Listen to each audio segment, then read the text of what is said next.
Hollywood loves to tell us that evil can be defeated in 2 hours. We've all seen The Conjuring, where the Warrens save the day and the family lives happily ever after. But the truth is much darker and much longer. The Perron family didn't live in a horror movie for a weekend. They lived in a waking nightmare for 10 long years. In January 1971, Roger and Carolyn Perron moved into a 14-room farmhouse in Harrisville, Rhode Island, with their 5 daughters. They thought they had found their dream home. But as they were moving in, the previous owner gave them a chilling piece of advice. For the sake of your family, leave the lights on at night. Welcome to Darkly. Today we go beyond the cinema to uncover the real Harrisville nightmare. If you prefer the dark truth over Hollywood fairy tales, you're in the right place. Subscribe to Darkly and join our investigation into the unknown.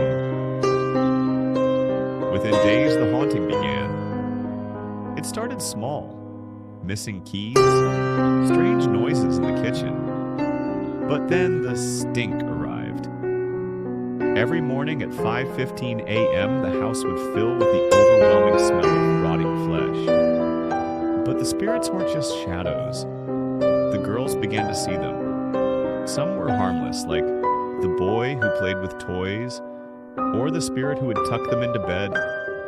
But others were pure malice. April, the youngest, began talking to a boy named Rory.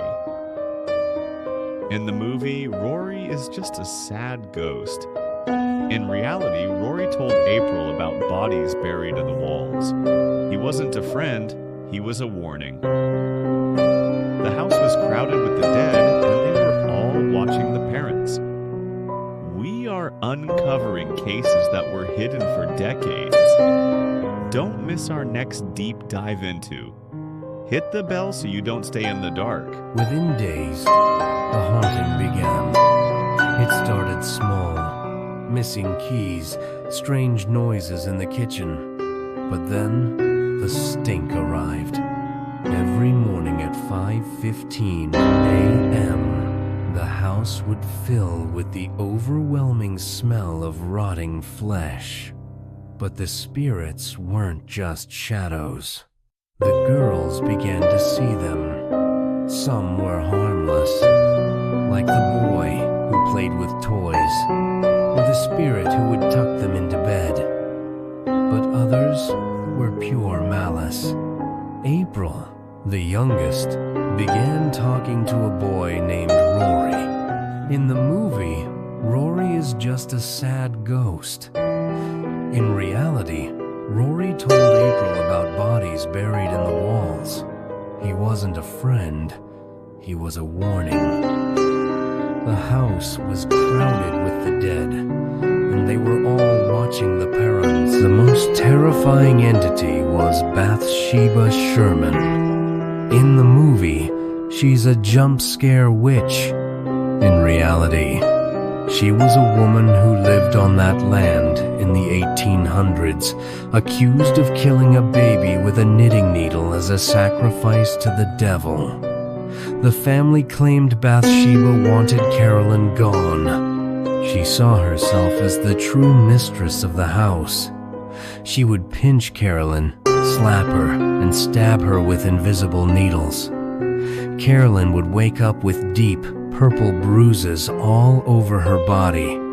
Bathsheba didn't want to just scare them. She wanted to possess Carolyn and take her place as Roger's wife. The psychological torture was breaking the family apart. In 1974, Ed and Lorraine Warren arrived. The movie shows them as heroes, but the Perron family remembers them differently. They conducted a seance that went horribly wrong.